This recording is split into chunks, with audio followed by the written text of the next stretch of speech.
Smart listener, di era globalisasi seperti saat ini, dunia bagi ada di genggaman kita ya, karena segala hal informasi ataupun kejadian-kejadian yang ada di luar sana itu dengan mudah bisa kita dapatkan informasinya ya. Tentunya dengan melalui teknologi ya, dengan PC ya ataupun komputer, kemudian laptop dan juga gadget. Informasi semakin mudah didapatkan, semakin terbuka. Tentu ini banyak kemudahan-kemudahan yang bisa kita dapatkan ya, apalagi di era digital seperti saat ini. Tapi smart listener di banyak ataupun banyaknya kemudahan-kemudahan yang kita dapatkan, ada juga ternyata dampak yang tentunya patut kita waspadai. Ya, baik untuk pagi hari ini smart listener di Makassar Insight ya, kita saat ini berbincang mengenai pengaruh digitalisasi terhadap perkembangan anak ya.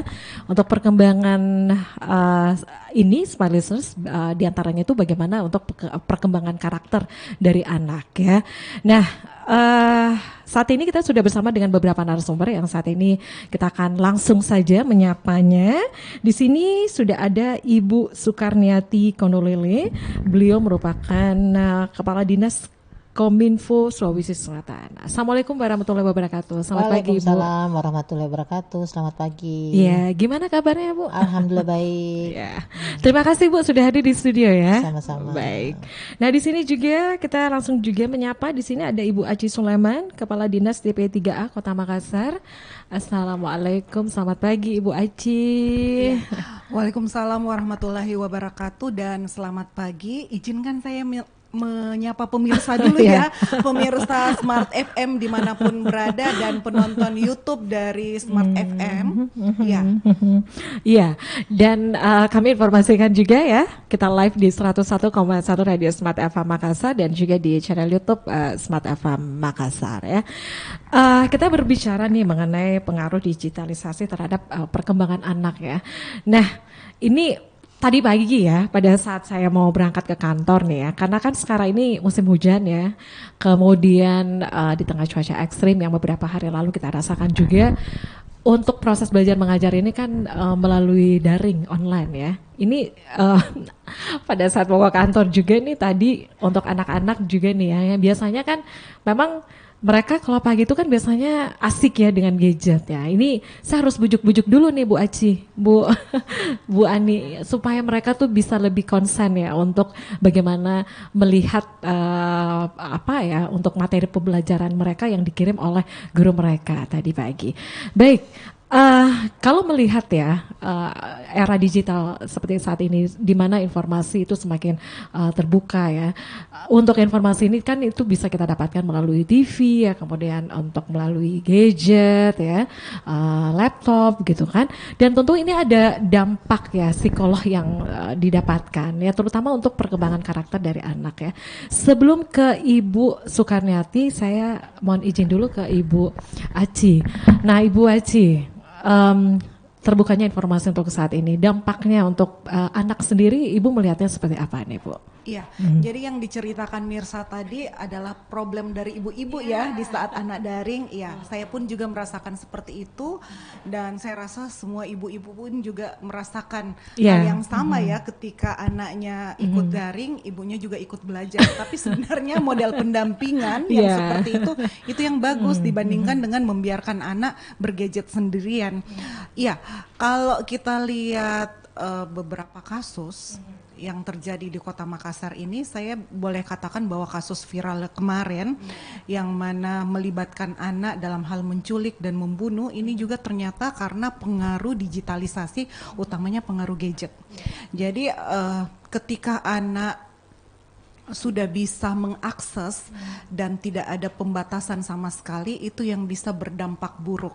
Tapi yang pasti memang dengan adanya arus digitalisasi ini ada dampak negatif dan dampak positif. Ya. Tapi yang kalau kita lihat dampak negatif ini lebih mendominasi dibanding dampak positifnya. Dampak negatif itu pada anak, kalau kami yang ada di Dinas Pemberdayaan Perempuan dan Perlindungan Anak, karena kami punya layanan UPT DPPA, sehingga yang yang namanya pengaduan kasus, pendampingan kasus, apalagi yang terjadi pada anak-anak saat ini, kekerasan seksual itu juga lebih mendominasi karena pengaruh gadget. Ya, tontonan yang tidak betul, apakah konten yang dilihat itu yang keliru, terus belum lagi pengaruh pornografi, belum lagi kecanduan games. Ini kan berdampak buruk untuk tumbuh kembang anak. Kalau kita lihat lagi bahwa dampak yang terburuk bagi anak adalah saat ini dari segi kesehatannya, karena pengaruh mata juga sangat berpengaruh pada anak. Kalau kita lihat anak-anak sekarang SD saja mereka sudah memakai kacamata ya. Iya. Terus belum lagi dampak dari kesehatan dalam bentuk obesitas. Rata-rata anak-anak yang kecanduan game ini rata-rata kan mager, malas gerak. Jadinya dia sambil main game, makan, jadi tidak terkontrol juga makannya. Belum lagi dari segi kontrol sosial, termasuk di sini emosional intelijensinya. Ini juga yang agak kurang, termasuk di dalamnya adalah komunikasi dengan orang yang lebih dewasa. Jadi pengaruh sosial dari kecanduan game ini sangat berpengaruh untuk tumbuh kembang, kesehatan, dan dampak sosial bagi anak. Ini kalau kita lihat anak-anak yang kecanduan game ini kan mereka berkomunikasi apa adanya aja. Belum lagi anak yang kalau kita lihat di usia balita, maka rata-rata mereka yang lebih duluan dipakaikan game sama orang tuanya, rata-rata mereka mengalami yang namanya speech delay. Ya, jadi komunikasi yang tidak jelas. Ya. Dan saya pikir ini sangat berpengaruh untuk tumbuh kembang bagi anak-anak. Oke, jadi memang ya untuk ini sangat diperlukan peran dari orang tua ya Bu Aji ya, bagaimana mereka bisa membimbing ya, kemudian untuk mengawasi apalagi pada saat penggunaan gadget ini ya, itu sangat penting dilakukan. Dari Ibu Aji saya mohon izin dulu, saya ke Ibu Sukarniati ya. Ibu, dari perkembangan digital ya untuk saat ini, dari Ibu Sukarniati sendiri bagaimana Ibu melihat dampak digital ini terhadap anak, Bu? Ya, jadi kalau saya melihatnya dari sisi seorang ibu, tadi juga sudah dijelaskan sama Ibu Aci beberapa dampak, tetapi saya melihatnya memang ini harus kita pintar-pintar menyikapi. Jadi itu tidak bisa juga kita terlalu mengkambing hitamkan tanda kutip kepada masalah digital ini. Nah, saya melihat bahwa dampak daripada digitalisasi ini tidak hanya kita dapatkan dampak negatifnya saja, tetapi banyak juga dampak-dampak positifnya sebenarnya. Dia baik yang berkaitan dengan literasi atau edukasinya, yang mana dengan adanya digitalisasi ini akan lebih mempermudah anak-anak untuk belajar lebih efisien, seperti itu kan tadi Mbak seperti katakan, apalagi di era-era pandemi saat ini, melihat juga kondisi-kondisi cuaca dan lain sebagainya, ini sebenarnya sangat membantu. Cuman tadi juga perlu mungkin pendampingan daripada orang tua. Nah, kemudian dampak positif lainnya yang saya lihat bahwa kemampuan belajar anak jauh lebih baik kalau dengan digitalisasi. Ya kan, mereka bisa berinteraksi secara langsung dan cepat dengan mudah jika dengan memanfaatkan digital dibanding mereka belajar secara konvensional seperti itu.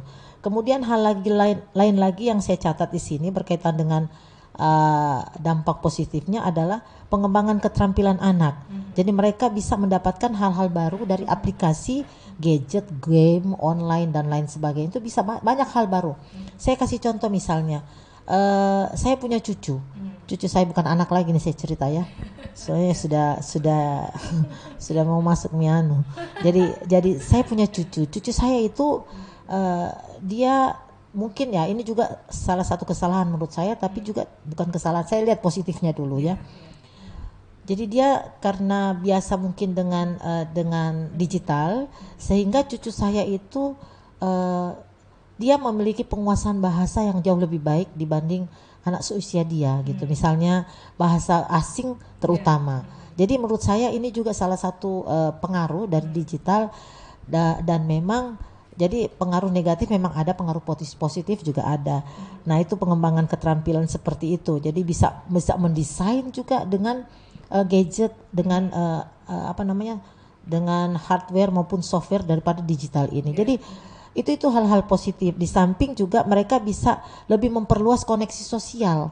Jadi misalnya mereka bisa menjaga silaturahim, koneksi sosial. Jadi mungkin bisa mendapat teman baru dan lain sebagainya. Nah itu sebenarnya jaringan sosial mereka juga bisa semakin luas gitu. Jadi mungkin tidak hanya sebatas pada teman-teman sekolah, guru-guru sekolah, bahkan mungkin bisa teman baru yang berada di tempat lain, di provinsi lain, atau bahkan sampai teman-teman yang berasal dari negara lain.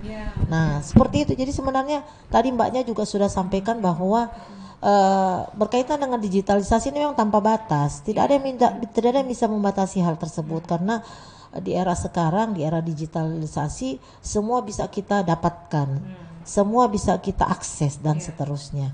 Nah, untuk itu juga memang kita harus ekstra hati-hati juga berkaitan dengan seperti ini karena tanpa ada keterbatasan. Nah, jadi ada beberapa tadi hal juga yang disampaikan berkaitan dengan dampak-dampak negatif yang cukup besar, termasuk kayak cyberbullying, kemudian juga termasuk yang berkaitan dengan hal-hal yang mungkin bisa mereka lakukan, juga melakukan bullying dengan kebohongan-kebohongan kepada orang lain dan lain sebagainya, karena pengaruh-pengaruh itu bisa saja dan itu memang saat ini lagi tren. Kemudian belum lagi tadi kekerasan seksual dan itu kan kekerasan kriminal, itu kan biasa karena contoh-contoh itu yang mereka tonton dan lain sebagainya gitu. Itu memang lebih ini hal yang seimbang antara negatif dan positif yang memang harus disikapi kita ini sebagai pemerintah agar anak-anak kita bisa dilindungi dengan baik seperti itu. Nah ini tidak gampang dan memang ini harus dilakukan secara komprehensif dan kolaboratif. Jadi tidak bisa dilakukan oleh parsial-parsial, tidak sendiri bisa, aja gitu tidak ya. bisa Jadi dilakukan harus persektoral. Jadi harus memang kolaboratif dan memang penanganannya harus lebih komprehensif. Jadi harus penanganannya ini harus bersama-sama begitu Betul. Baik, dari Bu Sukarniati saya ke Ibu Aci ya. Jadi dari adanya dampak positif kemudian ada hal negatifnya juga nih. Kalau dari Ibu Aci sendiri melihat untuk dampak negatifnya ini kasus kekerasan terhadap anak, terus untuk hal-hal lain ya akibat ataupun dari hal yang bisa didapatkan dari gadget ini dampaknya seperti apa Ibu kalau Ibu melihat secara kasusnya? Jadi berdasarkan data dari layanan kami yang ada di UPTD PPA, perlu kami sampaikan bahwa kasus kekerasan seksual untuk anak ini memang meningkat tajam dibandingkan dengan rentang waktu 3 tahun sebelumnya. Kalau 3 tahun sebelumnya kita bisa melihat bahwa kekerasan fisik lebih mendominasi untuk anak-anak, tapi di akhir tahun 2022 ini kita bisa melihat bahwa kekerasan seksual lebih mendominasi. Setelah kami melakukan asesmen, boleh dikatakan bahwa memang salah satunya adalah anak yang bermasalah ini tidak berada dalam pengasuhan keluarga inti. Keluarga inti yang dimaksud di sini adalah orang tua, ayah dan ibu.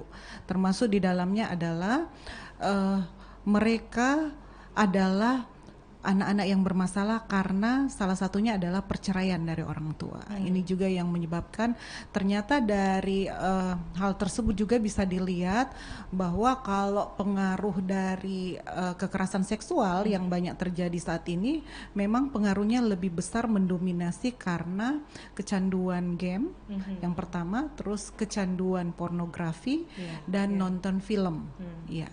Jadi 3 komponen ini yang bisa kita lihat bahwa pengaruh karena bermain game juga, ternyata dalam permainan game ini mereka bisa bisa menirukan orang yang lebih dewasa, yang harusnya memang permainan game ini kan kalau dalam game-game itu memang sudah ada jelas kalau kita membeli kaset game di belakang itu sudah ada untuk batasan usia. Tapi ketika anak membeli game, dia nggak lihat lagi batasan usia. Yang penting ini misalkan lagi viral game ini, ya salah satu game mereka ikut bermain. Padahal itu permainan game untuk usia 17 tahun ke atas. Jadi ada beberapa game dan akhirnya mereka menirukan atau membahasakan yang ada di dalam game, yang bahasa-bahasa yang harusnya tidak keluar untuk anak-anak. Belum lagi kalau kita melihat bahwa anak-anak yang masih usia PAUD, usia TK sudah sudah memakai game. Ini juga yang menyebabkan mereka terlalu cepat merasakan dampak negatifnya. Kalau yang tadi Ibu Kadis menyampaikan, memang ada juga dampak positif untuk anak usia yang misalkan di usia remaja itu memang akses untuk memberikan informasi, kecepatan untuk mengakses pengetahuan itu memang lebih mudah. Tapi untuk usia anak, dalam hal ini usia anak TK, ini yang lebih banyak lebih banyak pengaruh negatifnya, apalagi usia anak SD. Kemarin juga ada beberapa dari orang tua yang mengadukan kepada kami karena memang lingkungannya yang berpengaruh. Jadi lingkungan juga sangat berpengaruh bagi anak untuk mereka mendapatkan kemudahan informasi. Dan dari beberapa kasus juga yang terjadi saat ini memang termasuk kasus viral yang tadi saya sampaikan itu karena tontonan atau akses terhadap konten. Dia lebih mudah untuk mendapatkan akses dan menonton tanpa ada pendampingan, akhirnya dia nggak tahu dari mana memulai. Apalagi kalau kita melihat anak yang kecanduan pornografi. Yang kecanduan pornografi ini mungkin dia pada awalnya tidak tahu sama sekali, tapi ketika tiba-tiba iklan lewat, rasa penasaran ini yang muncul. Karena kalau usia anak itu mereka lebih dominan untuk ingin tahunya lebih besar. Apa sih yang ini? Tontonan apa sih yang ini? Apalagi kalau tidak ada pembatasan sama sekali, bebas mengakses. Sedangkan usia mereka masih usia anak, bukan usia remaja. Di usia remaja pun juga yang tadi Ibu Kadis juga sampaikan bahwa cyberbully juga saat ini juga memang sangat berpengaruh. Ini saya lebih bercerita kepada dampak negatif kepada anak karena dari beberapa kasus yang ada di layanan kami. Kalau dampak positifnya memang tetap ada untuk anak, termasuk ketika anak-anak dalam libur karena cuaca akhir-akhir ini, mereka juga lebih mudah untuk mendapatkan informasi dari gurunya. Tugas-tugasnya juga dikirim lewat lewat online, walaupun ibunya agak repot, termasuk teman-teman saya di kantor. Tugasnya nambah ya. Saya alami sendiri Bu Haji. Oke, jadi memang ya dari era digital seperti saat ini mau tidak mau ini memang ada pengaruh negatif dan juga ada pengaruh positifnya ya. Ibu Haji dan juga Ibu Sukarniati, kita akan lanjut sebentar, kita break dulu untuk sesaat ya. Nah, Smart Listener, topik kita untuk hari ini pengaruh digitalisasi terhadap perkembangan anak. Nah, kalau Anda sendiri melihatnya seperti apa nih? Lebih banyak pengaruh positifnya kah atau pengaruh negatifnya? Silakan ya, Anda juga bisa bertanya untuk hari ini tentunya di Makassar Insight di live chat ya di channel YouTube Smart FM Makassar. Anda jangan kemana-mana, kami akan kembali sesaat lagi.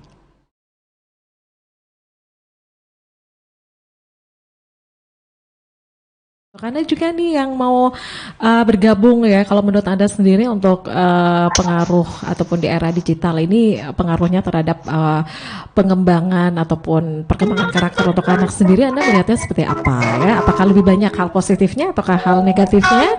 Silakan ya untuk live chatnya di channel YouTube Smart FM Makassar. Baik, saat ini kita sudah terhubung bersama Pak Rusdin Tompo, salah seorang pemerhati anak juga.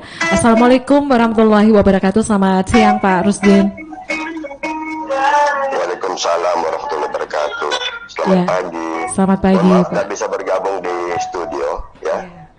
Ibu Pak Mirsa, kemudian juga tamu-tamunya juga ya Ibu Aci, Ibu Sukarniati ya.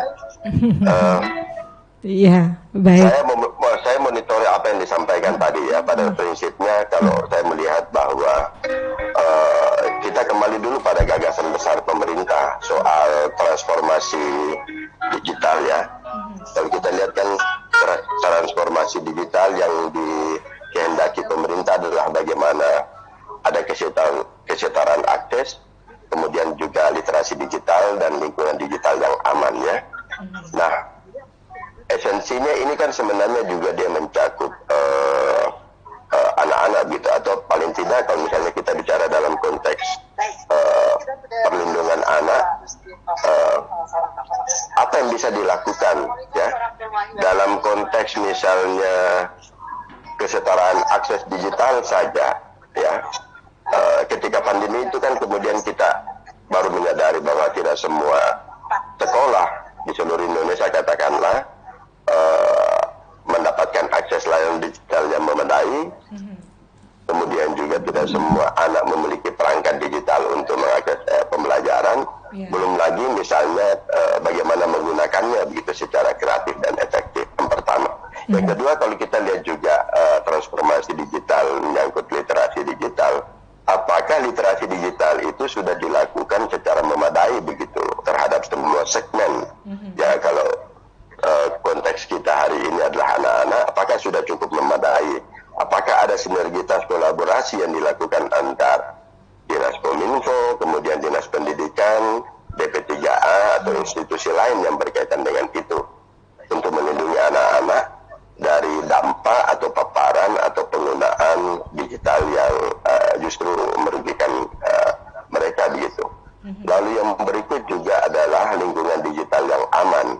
Dalam contoh-contoh yang tadi disampaikan, itu kan menunjukkan bahwa dunia digital kita ini sangat luas dan boleh dibilang dia seperti hutan belantara, di mana di situ juga ada predatornya. Dan disitulah sebenarnya pentingnya misalnya literasi dan edukasi digital terhadap anak-anak. Saya mau memulai dulu dari yang pertama, ya. Bagaimana pola konsumsi anak terhadap digital, itu berarti yang pertama kita mesti lihat dulu sejak kapan anak mengenal atau diperkenalkan. Makin ke sini saya lihat konsumsi atau pengenalan anak-anak terhadap dunia digital dalam berbagai perangkat, ya, yang tadi disampaikan oleh Ibu Mirsa, ada smartphone, ada laptop dan lain-lain begitu. Itu makin mudah begitu. Kalau kita lihat di awal-awal tahun 2000-an, itu kan nanti anak SD, ya, baru kemudian ada 1-2 yang punya, tapi sekarang kan bayi-bayi juga sudah dikasih pegang gitu, ketika misalnya orang tuanya tidak tahu cara bagaimana membujuk si bayi atau si balita. Ya, yang paling mudah adalah dengan memperlihatkan konten-konten pada layar smartphone itu gitu. Yang kedua adalah bagaimana anak mengenalnya, ya. Ini juga persoalan karena sebenarnya ada banyak sekali aplikasi, situs, akun medsos itu kan juga mensyaratkan usia tertentu.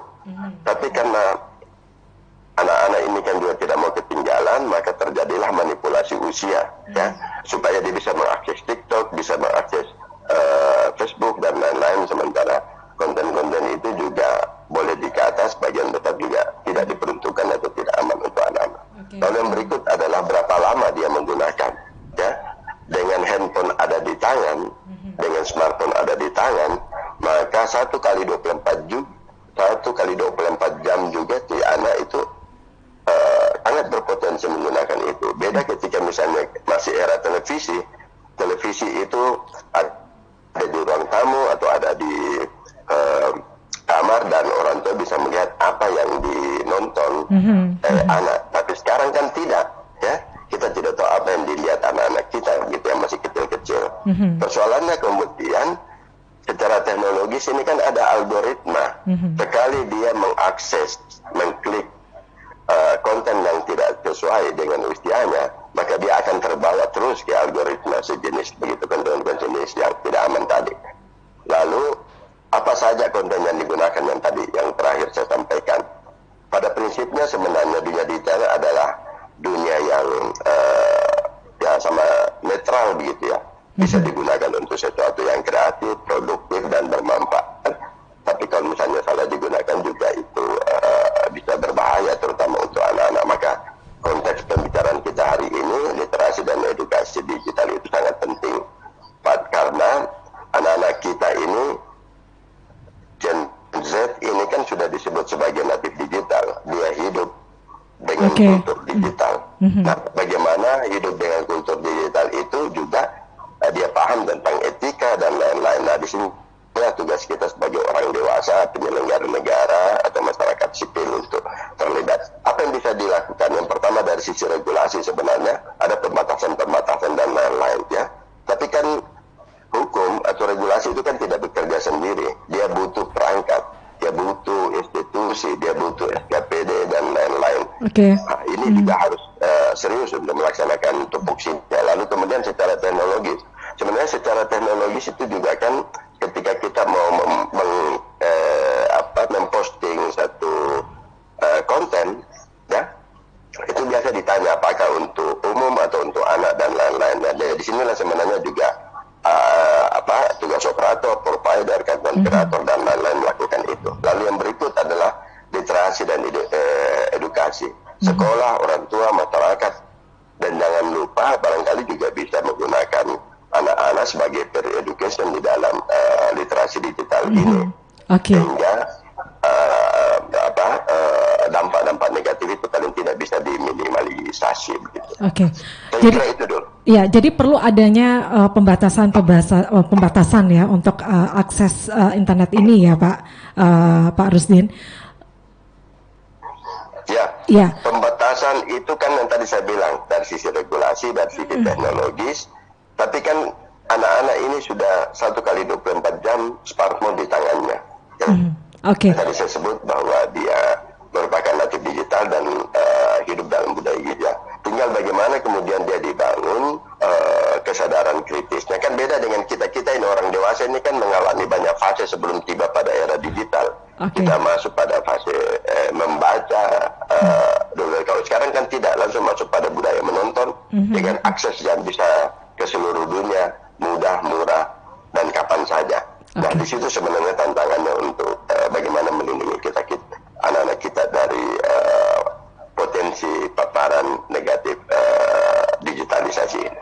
Ya, satu lagi nih Pak Rusdin, mungkin untuk kedepannya ya, ini anak juga bisa diberikan kegiatan-kegiatan ya untuk bisa mengalihkan perhatian mereka terhadap gadget ini ya. Kira-kira dari Pak Rusdin sendiri sebagai pemerhati anak, itu apa aja sih kegiatan yang bisa dilakukan kedepannya untuk mengisi waktu dari anak-anak ini Pak? Ini kan yang perlu dilakukan adalah bagaimana mengubah mereka dari konsumen, dari pengguna, dari pemakai menjadi konten kreator begitu, karena tidak bisa juga dinafikan bahwa salah satu kecerdasan juga yang dibutuhkan sekarang ini adalah kecerdasan digital begitu, dan itu kemudian ada 6 literasi dasar yang menjadi program utama Kemendikbud. Itu salah satunya adalah literasi digital, sehingga memang ini harus dibuat sedemikian rupa supaya pemanfaatan teknologi yang ada di mana-mana dengan mudah itu kemudian bisa menjadi sesuatu yang diakumulasi ke kreatif dan produktif tadi begitu. Jadi kan kalau kita bicara literasi itu kan sebenarnya bagaimana anak-anak menggunakan atau memanfaatkan informasi, teknologi informasi yang ada di tangannya ini untuk sesuatu yang lebih bermanfaat, dan saya kira disitulah sebenarnya kata kuncinya. Kalau tadi disebutkan pendampingan, ya pendampingan itu tidak hanya sekedar misalnya menasihati, tapi juga bagaimana kemudian pendampingan secara teknologis ya, dengan memberikan keterampilan membuat misalnya video animasi, membuat konten-konten di mana kalau dia belajar atau dia membaca puisi atau dia melakukan hal menyanyi dan lain-lain, yang sehingga itu nanti juga dia bisa belajar tentang coding dan lain-lain, sehingga dia bisa yang tadinya misalnya dia hanya bermain video game ya, atau dia mengkonsumsi konten tertentu, dia hanya tahu begini cara kerjanya, begini cara buatnya, dan kemudian dia bisa menjadi konten kreator karena era digital katanya itu adalah era konten ya. Ya, jadi itu saja yang bisa diinformasikan ya Pak Rusdin. Sekali lagi terima kasih untuk informasinya Pak. Ya, terima kasih. Ya, baik, Assalamualaikum. Maaf tidak bisa bergabung di studio untuk Ibu Aci dan Ibu Soekarniati Konolili. Baik, terima kasih untuk informasinya Pak Rusdin Tompo. Ya, Assalamualaikum warahmatullahi wabarakatuh. Waalaikumsalam warahmatullahi wabarakatuh. Ya, dari Ibu Aci atau dari Ibu Soekarniati dulu nih, apa yang ingin dikomentari nih dari masukan dari Pak Rusdin tadi ya. Jadi untuk hal-hal yang didapatkan dari era digital seperti saat ini, itu bisa dilakukan ataupun bisa diarahkan mendapat suatu pembelajaran ya dari anak-anak. Dari Ibu Aci atau dari Ibu Sukarniati apa ada yang disampaikan Ibu? Ya, jadi saya sependapat dengan beliau. Memang edukasi literasi itu hal yang penting. Hal yang penting dalam mengatasi dampak negatif yang ada. Tetapi itu juga tidak bisa tidak hanya bertumpu kepada persoalan literasi sama edukasi. Nah, itu tadi saya sudah menyampaikan di awal bahwa penanganan terhadap hal tersebut yaitu dengan kolaborasi dan dilakukan secara komprehensif. Jadi peran tidak hanya orang tua, peran juga tidak hanya dari pemerintah, tetapi keterlibatan daripada perusahaan penyedia ini juga perlu. Jadi kenapa kami juga berharap dari sisi pemerintah bahwa untuk mengatasi dampak negatif yang saat ini begitu marak terhadap anak-anak kita akibat digitalisasi ini, jadi keterlibatan pelaku usaha atau penyedia daripada perangkat ini juga perlu dibatasi, sehingga anak-anak kita juga bisa terbatasi dengan kapasitas yang mereka gunakan dalam penggunaan digitalisasi ini. Makanya kami dari pemerintah Provinsi Sulawesi Selatan mencoba menggagas satu aturan atau regulasi yang bisa membungkus hal tersebut. Jadi misalnya tidak hanya dari sisi pemerintahnya, tidak hanya dari sisi orang tua, tetapi termasuk dari sisi swastanya. Jadi pentahelix ini harus kita bisa termasuk dari sisi akademisinya.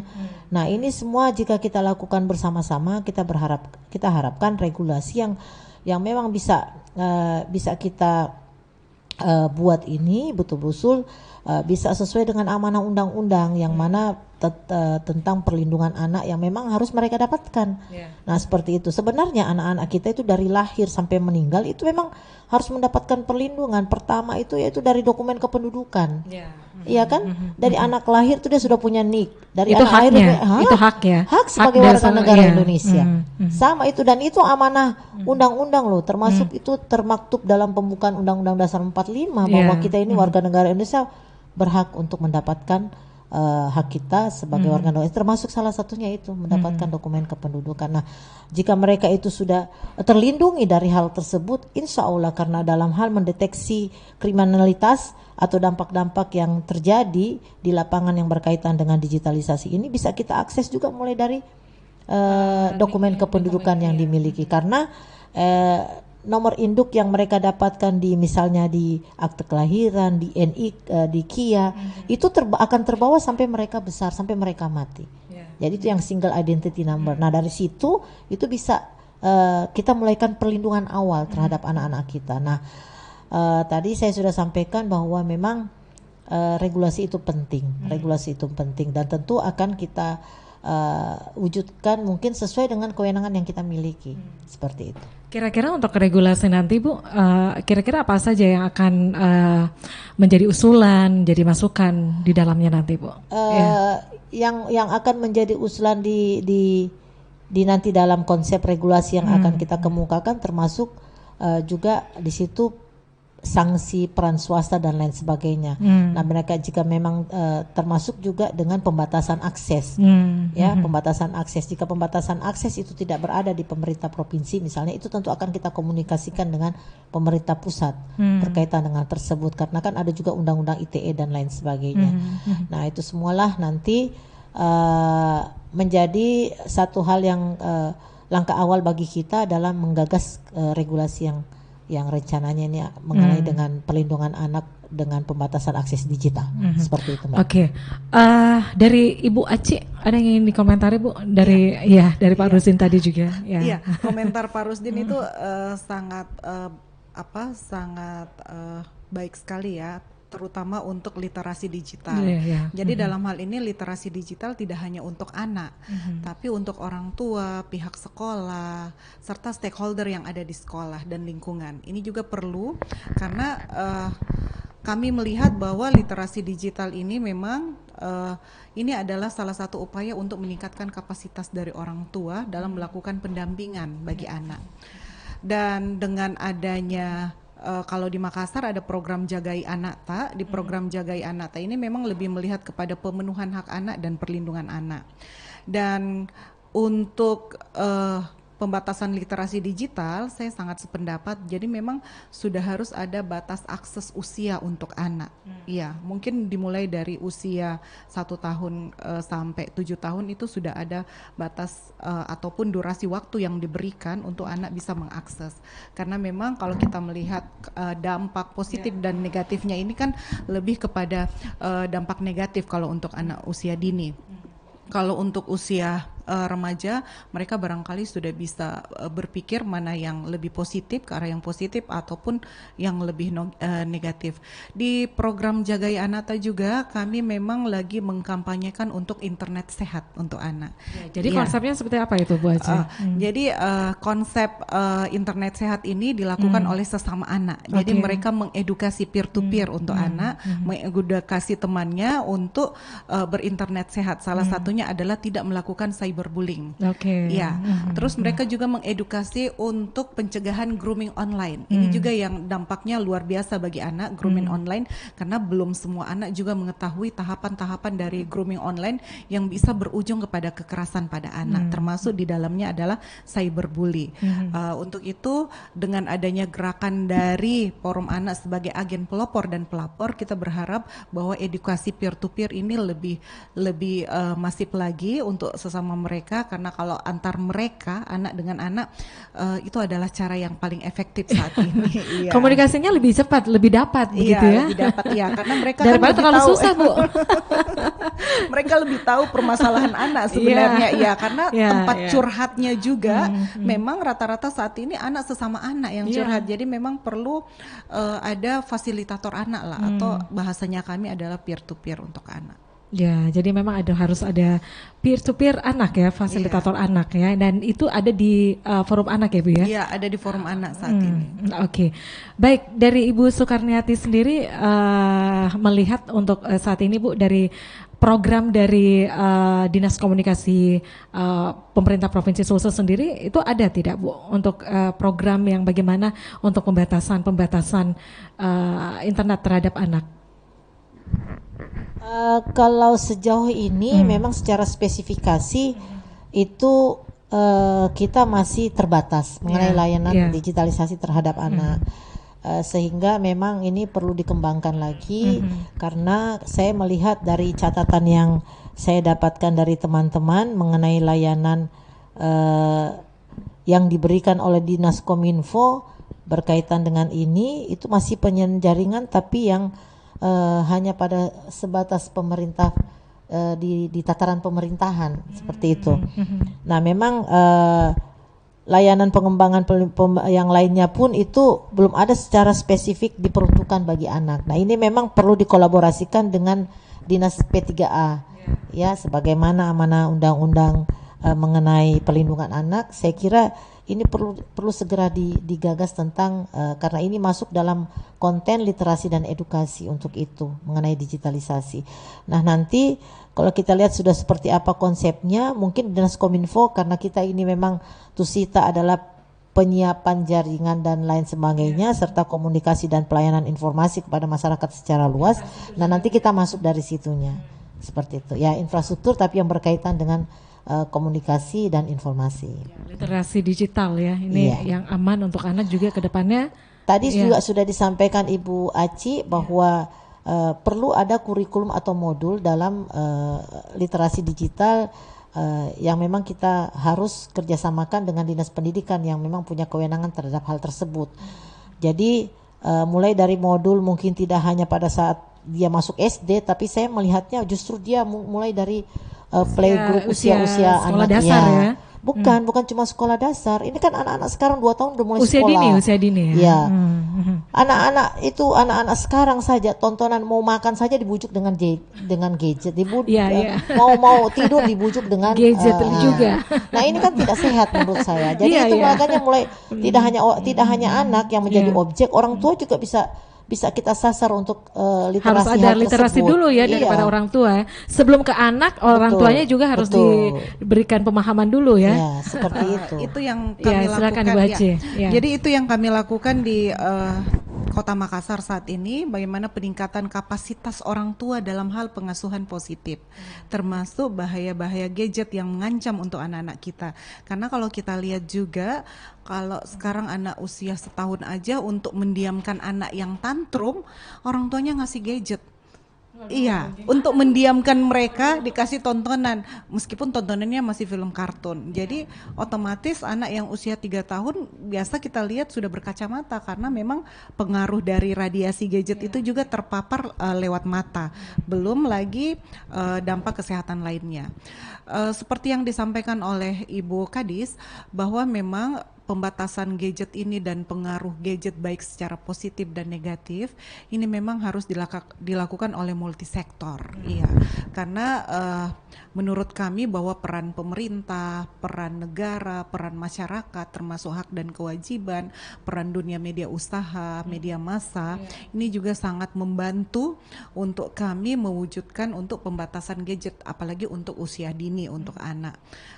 Dan kami berharap bahwa peran multisektor ini juga yang membawa pengaruh baik untuk program Jagai Anak Tak di Kota Makassar. Ya, itu dari Ibu Aci untuk closing statementnya. Dari Ibu Sukarniati ada yang ingin disampaikan Ibu untuk ke masyarakat? Ya.